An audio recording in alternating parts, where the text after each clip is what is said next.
հաշվետվողոցը հիմա զգալիորեն ցածր է,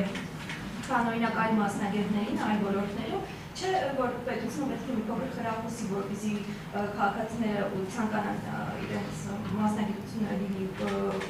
հաստատություններում, առողջապահական ոլորտում եւ մանավանդ այս ապահովության հետ կապված բժիշկը կարող է բավականին երկար եւ բարդ վիրահատություն իրականացնել, սակայն ստանալ չնչին գումար դրա համար, արդյոք ինչ-որ մի բան կարող է փոխվել այս ընթացքում։ Մի քանի արձանագրում անեմ, նախ ձևակերպումը ճիշտ ասած զավեշտալի է, որ անպայման պիտի դժգոհ լինի, որ գնա, ինչից դժգոհ լինի, կա կոնկրետ դժգոհության առիթ, խնդրեմ ներկայացրեք, թե ինչն է դժգոհության առիթը, բայց ձևակերպել, որ պետք է անպայման դժգոհ լինի, ինչից դժգոհ լինի։ Հաջորդը մենք կարծեմ 2 օր առաջ կնքեցինք հուշագիր համագործակցության Հայաստանում գործող ապահովագրական ընկերությունների հետ, մասնավոր ապահովագրական ընկերությունների հետ։ Իմ հարցը նրանց, արդյոք ձեր ուրեմն հաճախորդների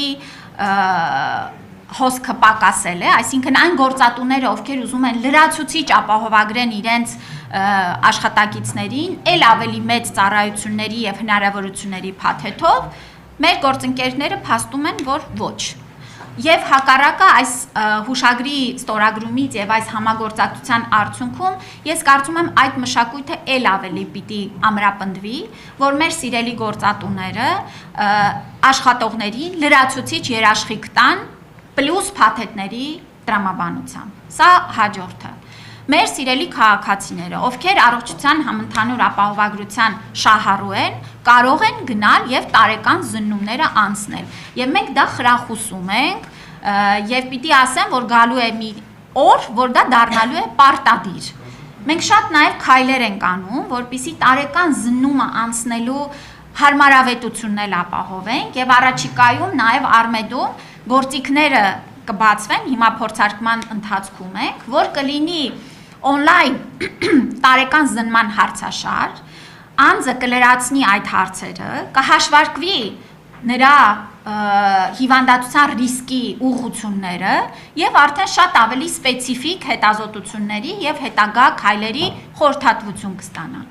Ես պիտի նշեմ, որ 2025 թվին մոռացա նաեւ ասեմ, որ շատ մեծացել է պետական պատվերի շրջանակներում եւ հաջորդիվ շարունակվելու է ապահովության շրջանակներում սկրինինգային ծրագրերը։ Հարգելի գործընկերներ, Հայաստանում այսօր գործում է վերջին լավագույն ստանդարտին համապատասխան մարդու պապիլովիրուսի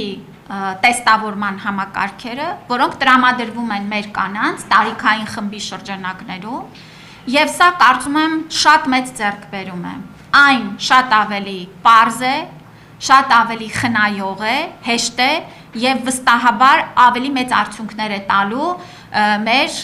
ուրեմն արգանդի վզիկի քաղցկեղի կանխարգելման գործում։ Հաջորդիվ կոլորեկտալ քաղցկեղի սկրինինգային ծրագիրը, որը սկսել ենք 24-ին, 25-ին ուրեմն ընդլայնել ենք, 26-ին շարունակելու ենք։ Հաջորդիվ ուրեմն 3 ունենք կրծքագեղձի մամոգրաֆիկ հետազոտությունները։ Ու ասեմ, որ մեր կապիտալ ներդրումներով այս տարի Հայաստանի Հանրապետությունում կտեղադրվի 10 մամոգրաֆիկ սարքավորումներ, մարզերը եւ Երևանը, եւ մարզի մեր բնակիչները այսուհետ հնարավորություն կունենան հենց իրենց բնակավայրին մոտ տեղերում ստանալ այս անհրաժեշտ սկրինինգային ծրագիրը։ Շնորհակալություն։ Բժիշկներին անդրադառնամ։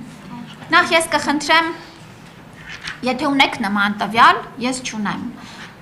Վիրահատություններ անցկացնող բժիշկ, ով չնչին աշխատավարձ է ստանում։ Չկա նման բան, հարգելի գործընկերներ։ Մանավանդ վիրաբուժական հատվածում։ Թերապևտիկ մասում եւ առաջնային օղակում, այո, մեր աշխատավարձերը մենք դրել ենք, որ պիտի ամեն տարի ավելանան։ Ընտանեկան բժիշկների, թերապևտների, ուրեմն եւ մանկաբույժների աշխատավարձերը վերջին տարիներին բոնուսային համակարգում ավելացել են, բայց մենք համարում ենք, որ սա էլ դեռ քիչ է։ Եվ հենց ապահովագրության շրջանակներում ընտանեկան բժիշկներն ու թերապևտները հնարավորություն են ունենալու ոչ միայն պեր կապիտայով ֆինանսավորումից փող ստանան, որը ֆիքսված պետությունը վճարում էր եւ անկախ նրանից բժիշկը ինչքան պացիենտ կբուժի, ինչքան լավ կբուժի, դրանից շատ մեծապես ուրեմն միայն բոնուսներն էին փոխվում, բայց աշխատավարձը չէր փոխվում։ Ապահովագրության շրջանակներում, եթե թերապևտը դեպքը վարում է առաջնային օղակում եւ ուրեմն արդյունք է ստանում, այդ դեպքի համար նա վարձատրություն է ստանում։ Հիմա լավ չեմ հասկանում, ոնց կարող է որ այն ինչ ունեինք մնացել է, հələ մի բան էլ դրան ապահովագրվածների պեր կապիտան ավելացել է նաև դեպքով ֆինանսավորումը, ոնց պիտի հանգեցնի աշխատավարձի կրճատման։ Չի կարող հանգեցնել։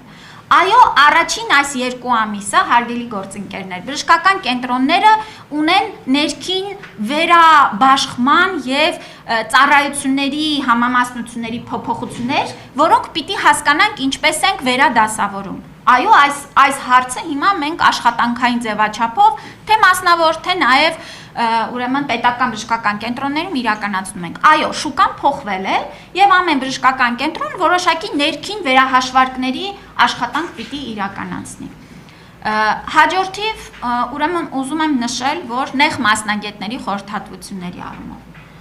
նախկինում պոլիկլինիկայում նեղ մասնագետը ընդհանրապես դեպքի մասով գումար չէր ստանում։ Ասում ենք պեր կապիտայով մեկ անձին տվել ենք տարեկան գումար, դրա շրջանակներում հաշվարկած ուրեմն քանի կցագրված բնակիչ ունի, այդքան փող էր ստանում եւ մեր նեղ մասնագետները իսկապես շատ քիչ աշխատավարձ էին ստանում։ Հիմա սրա արդյունքում ասում ենք հարգելի նեղ մասնագետներ, դուք ամեն խորհրդատվությունը իրականացնելու դիմաց վճար եք ստանալու։ 2000 դրամ խորհրդատվության գումար չունենք, մենք ունենք 3000 դրամ, եթե խորհրդատվությունը տվյալ պոլիկլինիկայում է իրականացվում, որովհետև այստեղ էլ պիտի հաշվենք։ Ֆինանսավորում ենք պեր կապիտա, այսինքն այն 3000 դրամը, որը պիտի գնար վարչական ծախսերին, իրականացվում է պեր կապիտայով։ 6000 դրամ, եթե խորհրդատվությունը իրականացվում է ոչ կոնկրետ տվյալ քո կցագրված պոլիկլինիկայում, եւ իհարկե հնարավորություն ունենք այնտեղ նաեւ այլ ծառայություններ կան, որոնք հիմա այսպես շատ անունները չշփոթելու համար չեմ ներկայացնի, բայց կարող ենք ցանկից ձեզ տրամադրել։ Շնորհակալություն դեպի նախարար, Ֆակտոր TV անի թող պատրաստվի անի ներկայարանը։ Նախարար, առողջության ապահովության շրջանակում ճիշտ է քաղաքացիները անվճար բուժում են ստանում, օրինակ այն խմբի մարդիկ, ովքեր որ